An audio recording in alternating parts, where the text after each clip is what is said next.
it's Kaylee, and I'm answering question 6 of my evaluation for our film A Shot in the Dark. Question 6.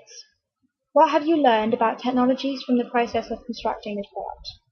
Well, I've learned a hell of a lot from this film. I've learned so much.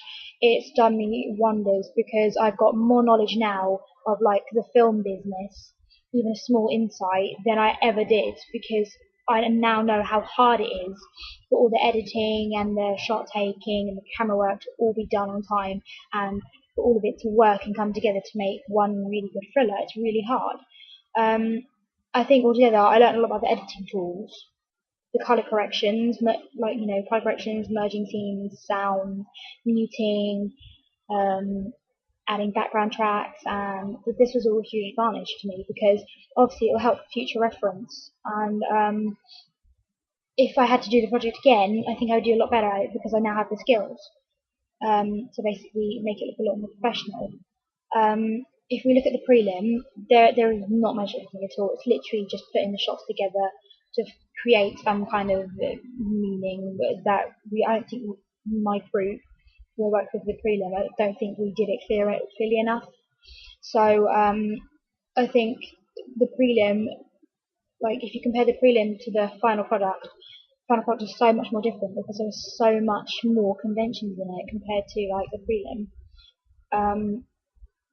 And that was because we were new at it, whereas I've gained these skills over doing this film, which have basically allowed me to hopefully with my group create a very good thriller film. And obviously I was able to widen my knowledge a lot in like the film industry, like I've said, because I think that is a really important skill to do if you want to go down the media route. Mostly it was experimentation of the tools is how I learned a lot of kind of how to do the conventions for a film and like in the editing, that I think the experimentation has helped because like the prelim, so I text me and my friend Megan when we were editing it, we didn't even know. So all we did was experiment around and we found text and thought, oh, we'll use that. Whereas as we went along we gained the skills. So as part of our final product, for our our thriller film, our 2-minute opening, there's so much more editing and there is text, but it's only in the title sequence, which we thought would work really well as well. But if we did do the project again, I think I would definitely apply the skills I've learned, like all of them, or a lot more of them than I usually would, because I therefore have the skills and I know how to make it look good, and how to make it look very, very professional, and that's for a low budget film.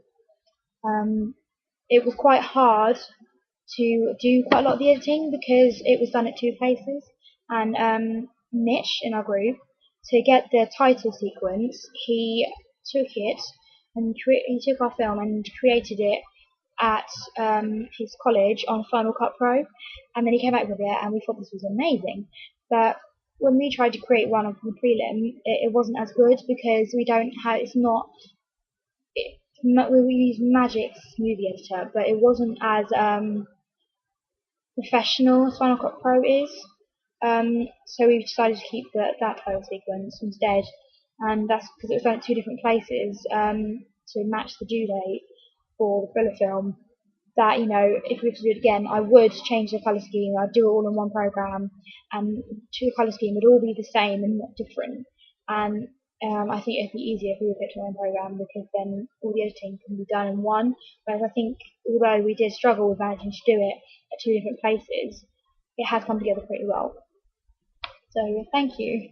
In the next clip, I'm going to be answering my final question as part of my evaluation for our thriller film A Shot in the Dark.